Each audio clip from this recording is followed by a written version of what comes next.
Bitcoin, it can't be stopped. There's been a wild wave of FUD recently, and Bitcoin hasn't really given a crap about any of that stuff, to be honest, which is very, very interesting. I also have some Aptos SUI updates, some meme coin updates, some great Bitcoin charts, some macro stuff. Let's get into it. Let's start cooking the sauce, guys. So, first and foremost, this.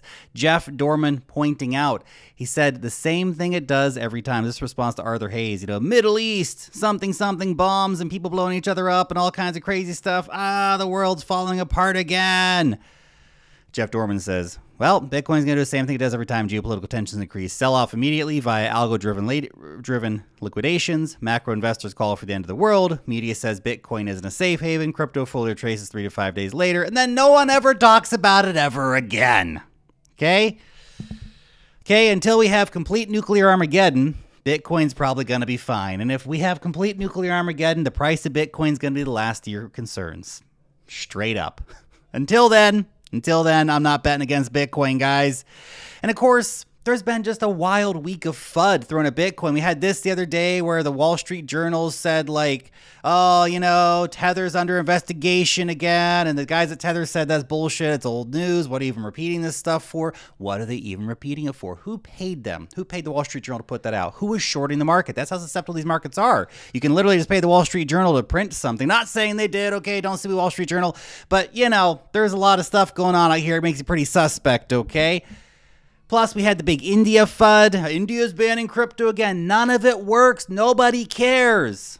Nobody cares. The market's waking up to this, okay? India's banning crypto for the 39th time. China's going to ban crypto next week for the 105th time. Nobody cares. Tether's something again for the 97th time. Nobody cares. War in the Middle East. Nobody cares. I mean, obviously it's terrible for the people in the Middle East, and we hope that peace comes soon, obviously, guys. But, just in terms of market impact here, okay, right?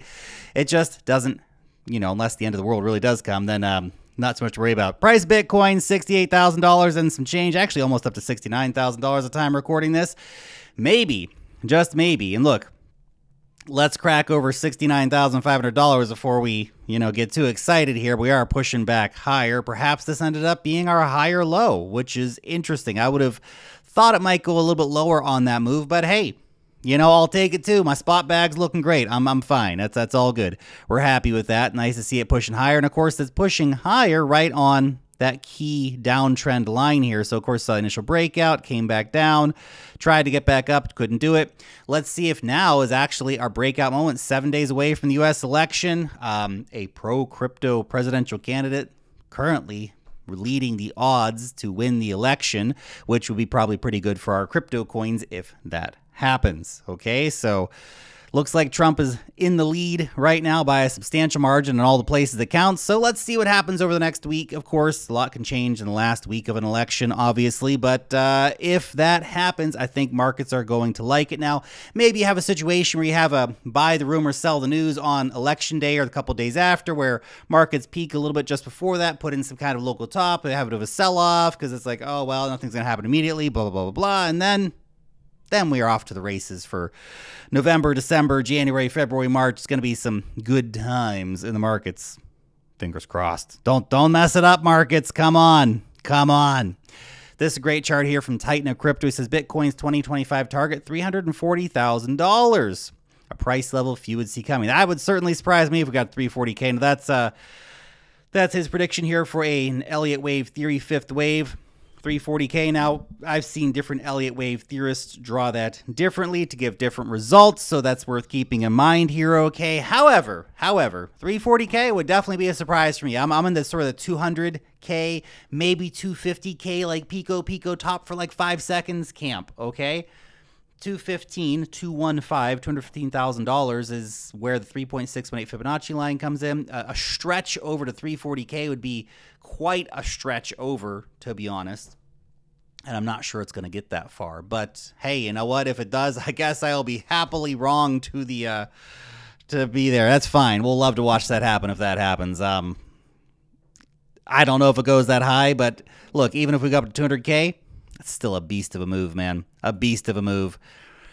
Honey here pointing out, y'all ain't bullish enough. This is the golden cross, the golden cross. So the 50-day simple average crossing back above the 200-day simple moving average. Go back to 2023. Look at this. Last time it happened, okay? Last time this happened, we saw the price of Bitcoin rise from around $29,000 all the way up to $74,000 over the next 5-6 months. Is history about to repeat? Everything seems to be lining up. We shall see. Hey guys, if you're a cryptocurrency trader, get yourselves an account over on BitUnix. They've got a great promotion going right now. It's time limited. It only goes to the 4th of November, so you need to sign up ASAP. Link down below in the description. Thank you very much for using that link if you do use that. Here's the deal. Use that link. No KYC, by the way. No KYC to trade over on BitUnix. Here's the deal. You'll get $20 futures bonus straight away for signing up. Plus, the more volume you do, the more bonuses you're going to get, up to 12 Solana in bonuses. So basically, you're going to get your trading fees back, but paid in Solana. So pretty gosh darn cool. Guys, check it out. Link down below in the description. So, Chamath Palihapitiya. He says, Bitcoin is going to be the resounding inflation hedge for the next 50 or 100 years. The future is specifically that. I bet, Chamath, I think... I don't know if he ever sold his Bitcoin. I mean, back in the early days, he said he had about 5% of the supply of Bitcoin. This is back in like 2012, 2013. So he must have sold some portion of that because, but I mean, the implication, the dude's got at least hundreds of thousands of Bitcoin, right? I think he said something he's doing like some market making and stuff with some of that, and like Coinbase, whatever. And look, I don't know where it is with that and how much he's gotten. I'm sure he's taken profits over time, but I mean, had he not taken any profits ever, he'd probably be a lot richer than he is, which is fascinating to think about. Anyway, he's right. He's right, man. Get as much Bitcoin as you possibly can and just hold on to it. That's the hard part sometimes, just holding on to it. Put it in a cold wallet. Don't be tempted to shitcoin with it. I've learned that lesson too many a times. Anyway, central bank liquidity rising both the USA and China. Federal Reserve liquidity is continuing to slowly rise as we move through Q4. Net Fed liquidity has increased by around $40 billion over the past 7 days. Do you see what's going on? Central bank liquidity is on the rise, okay? Interest rates going down globally. ECB, the USA, China, all cutting rates. China dropping hundreds of billions into the economy, okay? Huge, huge stuff here, guys. Massive amounts of money. It's all happening. Again, perfect storm for the markets right now. Perfect storm. As long as nothing blows up and we have no black swan events or the U.S. economy doesn't collapse tomorrow, World War III doesn't happen, we should be Gucci, guys. Aptos has officially arrived on, or USDT has officially arrived on the Aptos mainnet. That's very, very cool.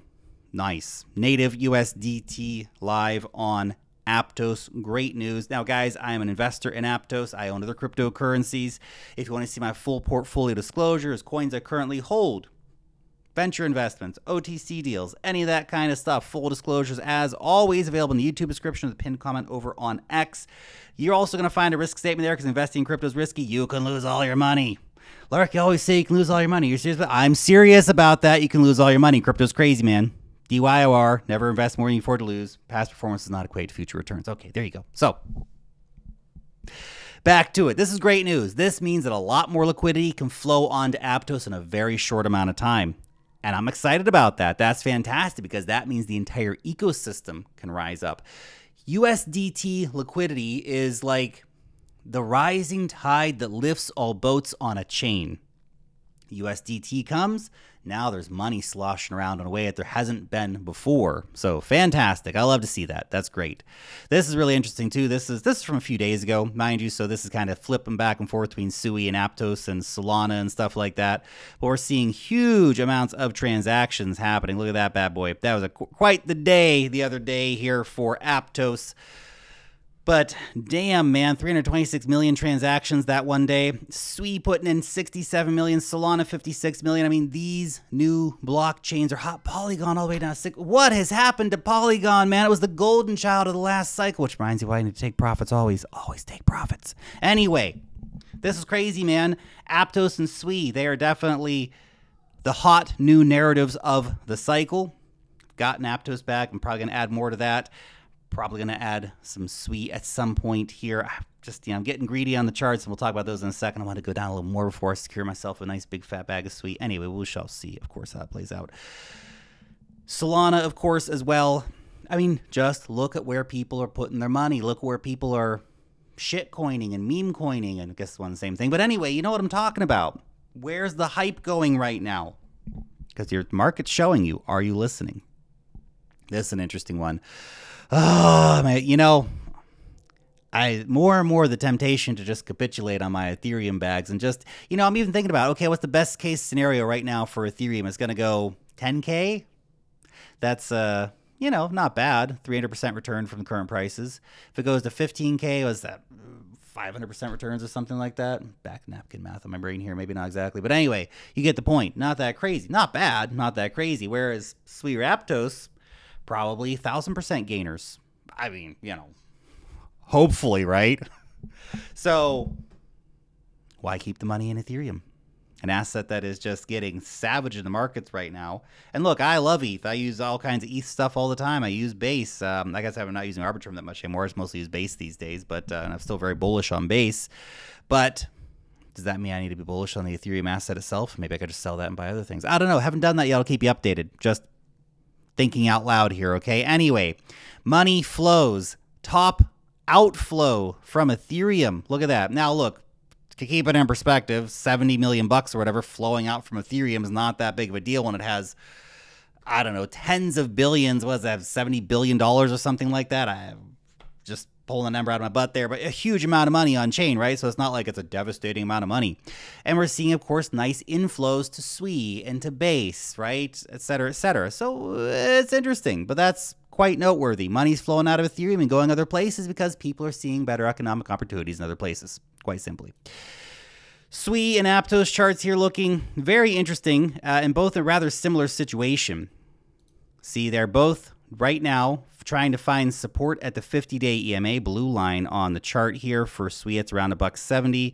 For Aptos, that's around $8.70, something like that. So that's pretty interesting. MACD both trending down still for both of these. Haven't seen a reversal yet for the MACD. Doesn't mean that the price will drop dramatically lower here. We could see the MACD continue to trend down as price kind of stagnates and eventually flip back over.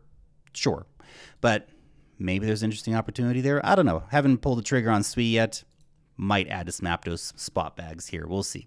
We'll see. This is fascinating. I like this here. David G pointing this out right here. He says, these two coins launched a week apart and they tell you everything you need to know about the next generation of crypto founders and investors we focused on. So the first chart here is Eigen. Eigen. Very, very big protocol for the Ethereum ecosystem, right? Liquid restaking coins, man, data availability, the new paradigm of something, some nerdy bullshit that most people don't understand, which is why meme coins are popular. Regardless, a very important protocol for the Ethereum ecosystem, okay? It's not getting any love right now. I still think that Eigen probably has potential to get some nice gains at some point and is probably undervalued and probably getting ignored by the wider market, even though it's a fundamentally quite bullish protocol for the entirety of the Ethereum ecosystem. And I might add a bag at some point. I don't know. We'll see. However, look at this. By comparison right here, this is the GOAT chart, Godius Maximus. I know some of you guys made money in that. I saw it in the comment section. I'm glad you guys are making money on these things. I'm glad we were able to talk about it here early enough that some of you guys could take advantage of that. So that's fantastic. Besides the point, this is the thing. Look at this chart. Look at this chart. Look at this chart. Raged higher. Raged higher. What would you rather have bought 2 weeks ago? Obviously, the answer is GOAT. You want to make money or you want to invest in cool, nerdy technology? Murad posting this meme. Don't be the mid-curver. Cryptocurrencies must have utility. Meme coins are tokenized calls to provide people hope and community in an age of accelerating economic pressure. You know, I remember I was talking to my cousin a while ago, and he'd bought like $200 worth of Shiba Inu or something like that. And he was literally like, losing his house. He couldn't keep up his mortgage payments and stuff like that. And he's like, you know what? I'm going to keep the Shiba Inu. He said, I don't know why. Maybe I should sell it and, whatever. But I'm just going to keep it. It's a small amount of money. But, he said, it gives me something to believe in. It gives me something to hope for. That, obviously, guys, pay your mortgage, right? But keep your house. But that's a powerful thought there, isn't it?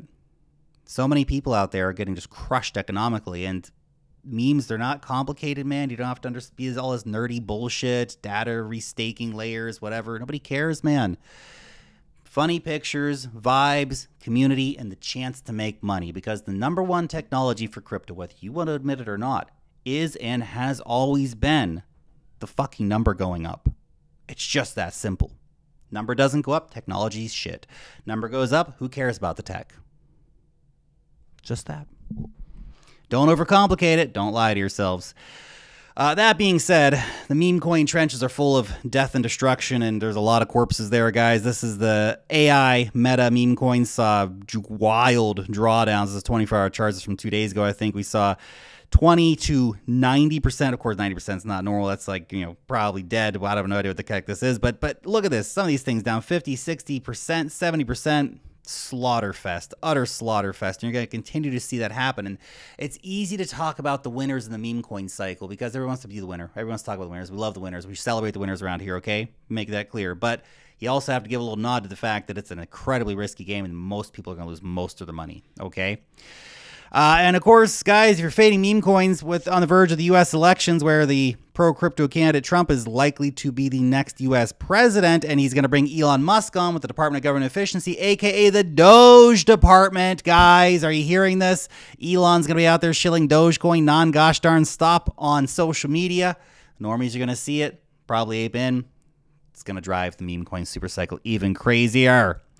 And if you're not signed up with newsletter, good sign up newsletter. Best damn newsletter in the cryptocurrency business. Oh, it really is, guys. It's seriously awesome. You got to check it out. Link down below in the description. It's free. 145,000 people a week reading this bad boy. Airdrops, altcoin news, meme coin news, and much, much more. Go check it out. It's awesome. You'll love it. Thanks so much for watching. I'll see you back in the next one. Peace.